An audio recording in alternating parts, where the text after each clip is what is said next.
Welcome to the channel. इस video में मैं आपको बहुत ही ज़्यादा बेसिक और इम्पोर्टेंट कॉन्सेप्ट्स को बताने वाली हूँ जो इंग्लिश बोलने के लिए आपको काफ़ी हेल्प करेंगे।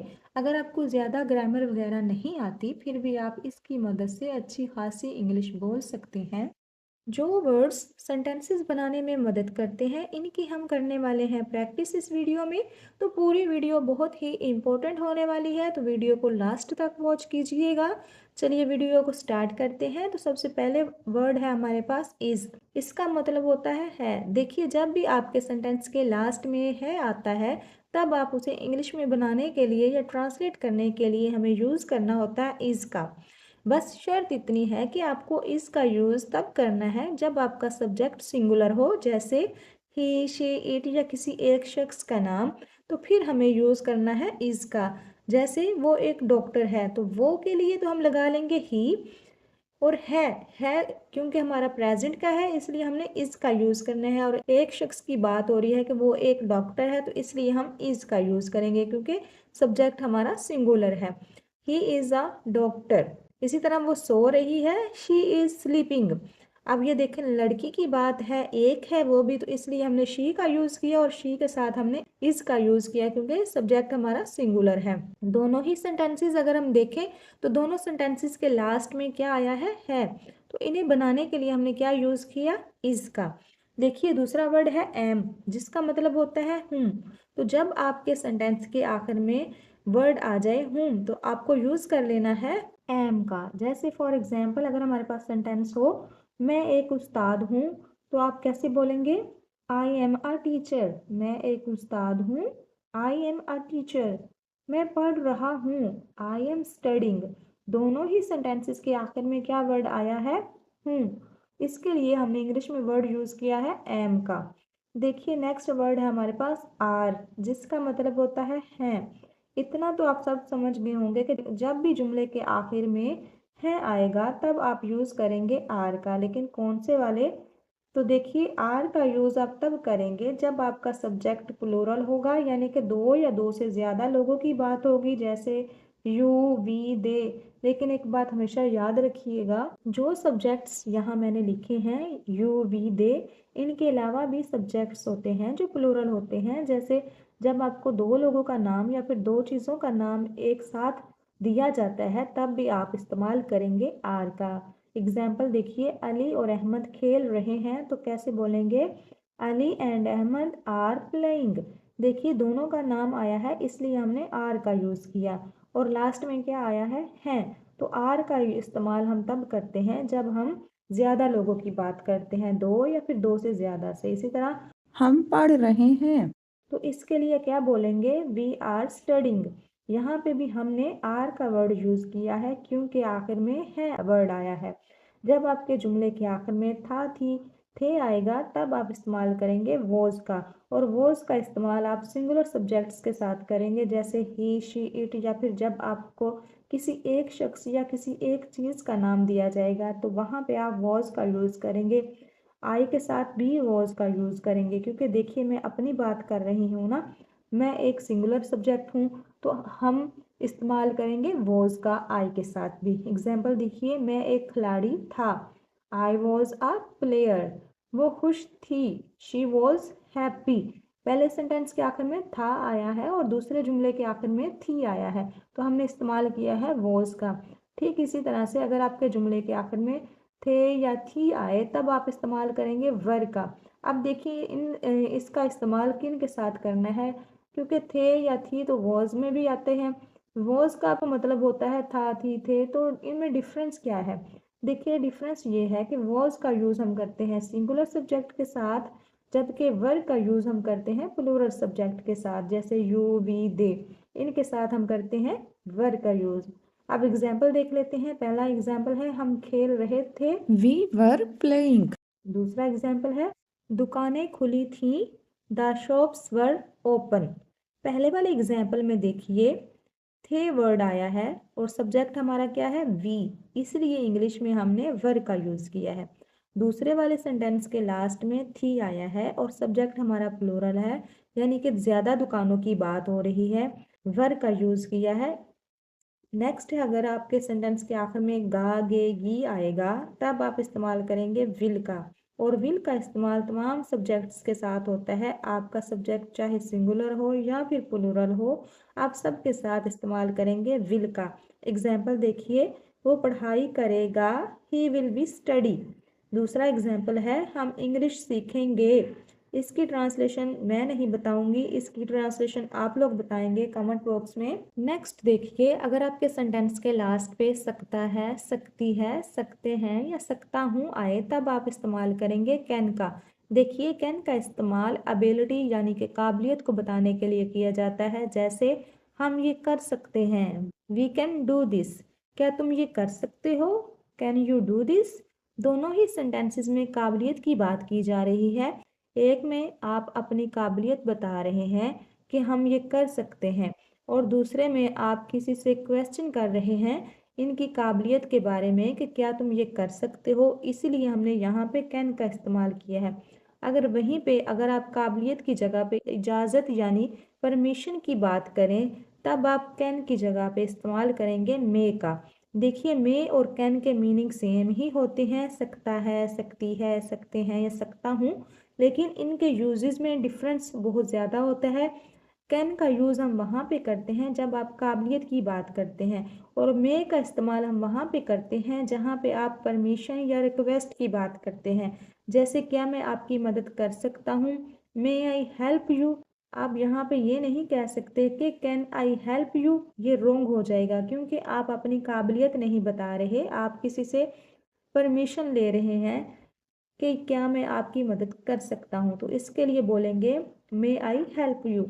फिर इसके बाद कुड देखिए, कुड का इस्तेमाल दो तरह से होता है। पहला तो इस्तेमाल ये है कि अगर आपके सेंटेंस के लास्ट में सका, सकी, सके या पाया, पाई, पाए वगैरह आता है तो आप इस्तेमाल करेंगे कुड का।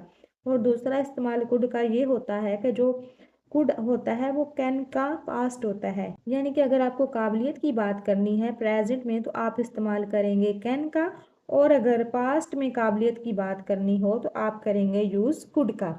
और जिस तरह कैन का इस्तेमाल हम सब सब्जेक्ट्स के साथ करते हैं, ठीक इसी तरह से कुड का इस्तेमाल भी हम ऑल सब्जेक्ट्स के साथ कर सकते हैं। एग्जाम्पल देखिए, मैं ये नहीं कर सका, I could not do this. मैं ये नहीं कर सका या फिर ये मैं नहीं कर पाया, इसके लिए बोलेंगे I could not do this. मैं ये नहीं कर सका या फिर मैं ये नहीं कर पाया, इसके लिए बोलेंगे I could not do this. फिर है जा सकता है या जा सकती है या जा सकते हैं, लेकिन यहाँ पे देखिए जो जाना है वो गो वाला जाना नहीं है कि वहाँ मैं जा सकता हूँ या फिर मैं वहाँ जाऊँगा, वैसा वाला सेंस नहीं है यहाँ पे। यहाँ पे सेंस को समझिए, यहाँ पे कुछ किया जा सकता है या कुछ ऐसा हो सकता है कि मैंने में यहाँ पे हमने जा सकता यूज़ किया है, या जा सकते हैं या जा सकती है आए तो हम कैन बी का यूज़ करेंगे। जैसे उसे धोखा दिया जा सकता है, यहाँ पे जाने के लिए नहीं हमने जा सकता यूज़ किया, बल्कि यहाँ एक डिफरेंट सेंस है, तो इस सेंस के अकॉर्डिंग हमें कैन बी का यूज़ करना है। ही कैन बी चीटेड, उसे धोखा दिया जा सकता है, ही कैन बी चीटेड, मतलब कि ऐसा किया जा सकता है, तब इस्तेमाल करेंगे कैन बी का। नेक्स्ट है हैव, जिसका मतलब होता है पास है, यानी कि प्रेजेंट में कोई चीज़ आपके पास है तब आप इस्तेमाल करेंगे हैव का। बस शर्त इतनी है कि हैव का इस्तेमाल हम लोग प्लूरल सब्जेक्ट्स के साथ करते हैं, जैसे यू, वी, दे प्लस आई के साथ करते हैं। जैसे मेरे पास एक किताब है, आई हैव अ बुक। तुम्हारे पास एक कार है, यू हैव अ कार। तो हैव का यूज़ पास है कि सेंस में होता है, प्रेजेंट में। इसके बाद हैज़ देखिए, हैज़ का मतलब भी होता है पास है, लेकिन इसका इस्तेमाल हम करते हैं सिंगुलर सब्जेक्ट के साथ, जैसे कि ही, शी, इट, या किसी एक शख्स के नाम के साथ। जैसे उसके पास एक नया फ़ोन है, he has a new phone. उसे बुखार है, शी हैज़ अ फीवर। पहले वाले सेंटेंस में देखिए क्लियरली लिखा है कि उसके पास कुछ है, तो यहाँ पे हैज़ का यूज़ किया, लेकिन दूसरे वाले सेंटेंस में पास है नहीं लिखा हुआ, लेकिन फिर भी हमने यहाँ पे हैज़ लगाया। ऐसा क्यों? देखिए, आपके पास जो भी चीज़ है जिस पे आप अपना हक जता सकते हैं, चाहे वो आपकी बीमारी ही क्यों ना हो, वहाँ पे आप यूज़ करेंगे हैज़ का, इसलिए हमने यहाँ पे यूज़ किया है हैज़ का। अब आगे देखिए हैड, हैड का मतलब होता है पास था, अगर प्रेजेंट में आपके पास कोई चीज़ है उसको बताने के लिए आप यूज़ करते हैं हैज़ या फिर हैव का। लेकिन अगर आपको पास्ट में बताना हो कि कोई चीज़ आपके पास थी, तब आप इस्तेमाल करेंगे हैड का। और एक बात याद रखिएगा कि हैड का यूज़ हम लोग तमाम सब्जेक्ट्स के साथ कर सकते हैं, चाहे वो सिंगुलर हो या फिर प्लूरल, सब के साथ हम हैड का यूज़ करेंगे। एग्जाम्पल देखिए, उनके पास एक कार थी, दे हैड अ कार। मुझे सर दर्द था, आई हैड अ हेडिक। इसके बाद है शुड। शुड का मतलब होता है चाहिए। शुड का इस्तेमाल आप वहाँ पे करेंगे जब आप एडवाइस देनी हो या फिर एडवाइस लेनी हो, तब आप इस्तेमाल करेंगे शुड का। इसका यूज़ आप तमाम सब्जेक्ट्स के साथ कर सकते हैं, जैसे तुम्हें वहाँ जाना चाहिए, यू शुड गो देयर। या फिर ये कह सकते हैं, मुझे ये नहीं करना चाहिए, I should not do this. Next है माइट। माइट का इस्तेमाल तब होता है जब आपको बोलना हो कि शायद ऐसा हो सकता है, यानी कि आपको इम्कान बताना हो, तब आप इस्तेमाल करेंगे माइट का। अगेन माइट का यूज़ तमाम सब्जेक्ट्स के साथ हो सकता है, जैसे वो शायद जा सकता है, ही माइट गो। इसके बाद मस्ट। मस्ट का मतलब होता है ज़रूर। स्ट्रॉन्ग एडवाइस देना हो तब आप यूज़ करेंगे मस्ट का, जैसे तुम्हें वहाँ ज़रूर जाना चाहिए तो हम बोलेंगे यू मस्ट गो देयर। अब देखिए, अगर आप बोलेंगे तुम्हें वहाँ जाना चाहिए, तब हम शुड का यूज़ करते हैं और सेंटेंस बन जाता हमारा यू शुड गो देयर। तो नॉर्मल एडवाइस देनी हो तो हम यूज़ करते हैं शुड का, जैसे तुम्हें ये करना चाहिए, तुम्हें वहाँ जाना चाहिए, तब हम इस्तेमाल करते हैं शुड का। लेकिन जब स्ट्रॉन्ग एडवाइस देनी हो कि तुम्हें ये ज़रूर करना चाहिए, तब हम यूज़ करते हैं मस्ट का। यहाँ तक आप जितने भी वर्ड्स सीखे हैं आपने, अगर आप उनके साथ आई का यूज़ करेंगे तो सेंटेंसेस बनाना आपके लिए बहुत ईजी हो जाएगा। जैसे कि देखिए, मैं हूँ, इसके लिए हम यूज़ करते हैं आई एम। मैं था या थी, इसके लिए यूज़ करते हैं आई वॉज। मैं हूँगा या हूँगी, इसके लिए हम यूज़ करते हैं आई विल बी। इसी तरह से कोई चीज़ मेरी है या मेरे पास है तो हम बोलेंगे आई हैव। और अगर हम बोलें मेरा था या मेरे पास था तो हम बोलेंगे आई हैड। चलिए वन बाय वन इन्हें समझते हैं। अगर हम आई एम को देखें तो इसका क्या मतलब है, मैं हूँ। ये असल में प्रेजेंट में बताएगा कि आप क्या हैं। तो यहाँ पे हमने आई एम के बाद कोई नाउन लगाना है या फिर एडजेक्टिव लगा लेना है। जैसे ये एक सेंटेंस है, मैं एक उस्ताद हूँ। सो मैं हूँ का मतलब क्या होगा, आई एम। अब आप क्या हैं, एक उस्ताद। तो एक उस्ताद के लिए लिख लेंगे a teacher, I am a teacher. इसी तरह से मैं तुम्हारा दोस्त हूँ, तो मैं हूँ इसके लिए लिख लेंगे आई एम। फिर है तुम्हारा दोस्त, इसके लिए लिख लेंगे योर फ्रेंड। तो बन गया आपका सेंटेंस, मैं तुम्हारा दोस्त हूँ, आई एम योर फ्रेंड। इसी तरह से मैं थका हुआ हूँ, आई एम टायर्ड। मैं उदास हूँ, आई एम सैड। ये तो आपने बताया कि मैं हूँ। अगर आपको ये बताना हो कि आप कहीं पर हैं, किसी जगह पर हैं, जब भी आप आई एम का यूज़ करके किसी प्रेपोजिशन का यूज़ करते हैं और इसके साथ किसी जगह का नाम लिख देते हैं, जैसे कि मैं बोलूँ मैं किचन में हूँ, तो यहाँ पे क्या आएगा, मैं हूँ आई एम। मे के लिए लिख लेंगे इन, किचन के लिए लिख लेंगे किचन ही लिखेंगे। तो सेंटेंस हमारा बनेगा I am in the kitchen. मैं मार्केट में हूँ, I am in the market. इसी तरह से आप आई एम का यूज़ करके काफ़ी सारे सेंटेंसेस फ्रेम कर सकते हैं। आई एम के साथ नाउन का यूज़ करके, प्रेपोजिशन के बाद एडजेक्टिव या किसी नाउन का यूज़ करके काफ़ी अच्छे सेंटेंसेस आप बना सकते हैं और बोल सकते हैं। इसी तरह अगर हम बात करें आई वॉज की, इसका मतलब होता है मैं था या मैं थी। अगर कोई लड़का होगा तो वो बोलेगा मैं था, अगर कोई लड़की होगी तो वो बोलेगी मैं थी। लेकिन कब, पास्ट में, यानी गुजरे हुए वक़्त में। जैसे मैं एक तालिब इल्म था, मैं था के लिए आ जाएगा आई वॉज। क्या था, एक तालिब इल्म। तालिब इल्म के लिए लिख लेंगे आ स्टूडेंट। तो सेंटेंस हमारा बनेगा आई वॉज आ स्टूडेंट। अब आते हैं आई विल बी पे। इसका मतलब होता है मैं हूँगा या मैं हूँगी, यानी आने वाले वक्त में आप बता रहे हैं आई विल का यूज़ करके। जैसे मैं एक डॉक्टर बनूंगी, I will be a doctor. I will be a doctor. आप इस तरह से काफ़ी ज़्यादा सेंटेंसेस बना सकते हैं। आई विल बी के साथ नाउन का यूज़ करके, एडजेक्टिव का यूज़ करके, प्रेपोजिशन के साथ किसी नाउन का यूज़ करके आप काफ़ी ज़्यादा सेंटेंसेस खुद से फ्रेम कर सकते हैं। इसी तरह नेक्स्ट है आई हैव। इसका मतलब है मेरी है या मेरे पास है।